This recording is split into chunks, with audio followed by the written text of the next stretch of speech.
ప్రధాని మోడీ నేతృత్వంలోని కేంద్ర ప్రభుత్వం స్వచ్ఛ భారత్ కోసం పెద్ద ఎత్తున నిధులు వెచ్చిస్తోందని బీజేపీకి చెందిన తూర్పు గోదావరి జిల్లా అనపర్తి ఎమ్మెల్యే నల్లమిల్లి రామకృష్ణారెడ్డి అన్నారు.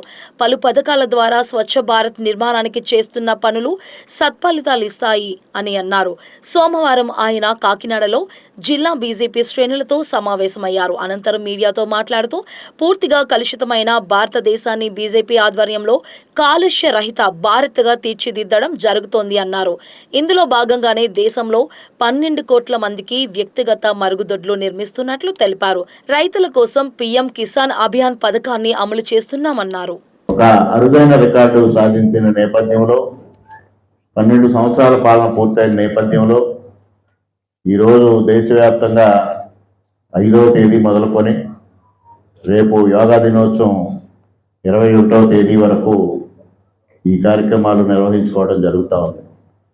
దానిలో ముఖ్యంగా చాలా మందిలో ఒక అనుమానం వస్తుంది, నెహ్రూ గారు చాలా ఎక్కువ కాలం చేశారు కదా, 1947 నుంచి 1964 వరకు వారు ప్రధానిగా ఉన్నారు అనేది ఒక ఆలోచన వస్తే, మొట్టమొదటిగా 1947 ఆగస్టు 15న వారు నామినేట్ చేయబడ్డారు ప్రధానిగా.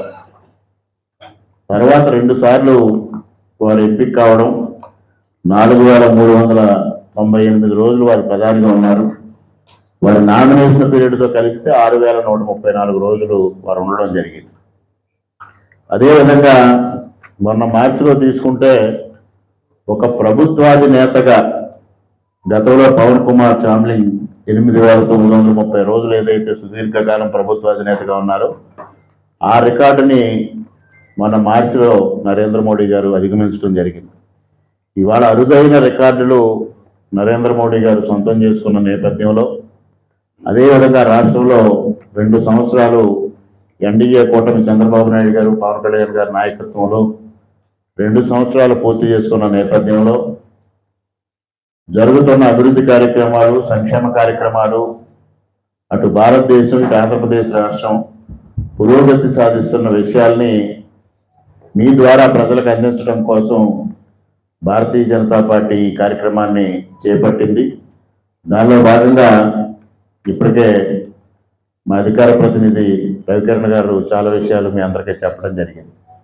ముఖ్యంగా నరేంద్ర మోడీ గారి నాయకత్వంలో ఆధునికతతో పాటు భారతీయ సంస్కృతి, వారసత్వం ప్లస్ ఆధ్యాత్మికత రెండింటినీ కాపాడటంతో పాటు ఆధునిక విధానాలను కూడా ముందుకు తీసుకెళ్తూ అన్నిటినీ మేళవించి ఇవాళ భారతదేశాన్ని ఒక అగ్రగామి దేశంగా, ప్రపంచంలోనే ఒక అగ్రగామి దేశంగా తీర్చిదిద్దడం కోసం ప్రయత్నం చేస్తూ ఉన్నారు.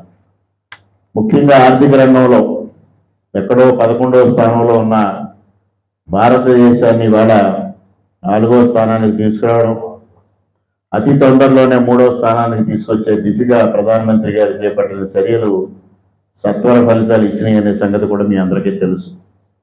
అదేవిధంగా రక్షణ రంగంలో కూడా ఇవాళ ఎంత సమర్థవంతంగా భారతదేశం ఉంది అనేది మీ అందరికీ తెలుసు. రక్షణ రంగంలో ఎగుమతులు కూడా ఏ విధంగా పుంజుకున్నాయి అనే విషయం కూడా ప్రజలందరూ ఇవాళ గ్రహిస్తూ ఉన్నారు.